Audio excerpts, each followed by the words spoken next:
நீங்கள் பார்த்து கொண்டிருப்பது நியூஸ் 21 செய்திகள். தமிழ்நாடு செய்திகளை உடனுக்குடன் தெரிந்து கொள்ள நியூஸ் 21 செய்திகளை பாருங்கள். தென்காசியில் புதிய ஆர்டிஓ சட்டத்திற்கு எதிர்ப்பு தெரிவித்து ஆர்ப்பாட்டம் நடைபெற்றது. தென்காசியில் 4 சக்கரவாக்கள் வியாபாரிகள் ஆலோசகர்கள் நலசங்கத்தின் சார்பில் தமிழ்நாடு அரசின் போக்குவரத்து துறையின் புதிய ஆர்டிஓ சட்டத்திற்கு எதிர்ப்பு தெரிவித்து கவன ஈர்ப்பு ஆர்ப்பாட்டம் நடைபெற்றது. புதிய சட்டத்தின்படி வாகன பதிவு சான்றிதழான ஆர்சி புத்தகம் தபாலில் அனுப்பப்படும் என அறிவிக்கப்பட்டுள்ளது. இதை ரத்து செய்து முந்தைய முறையைப் போல நேரில் வழங்கும் முறையை மீண்டும் நடைமுறைப்படுத்த வேண்டும் என வலியுறுத்தினர்.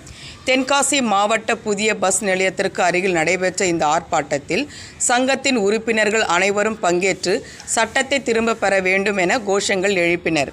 தமிழக அரசை இதுகுறித்து கவனிக்கும்படி மற்றும் புதிய சட்டத்தில் மாற்றங்கள் மேற்கொள்ளும்படி அவர்கள் வலியுறுத்தினர். நியூஸ் 21 செய்திகளுக்காக தென்காசி மாவட்ட செய்தியாளர் கோதர்ஷா.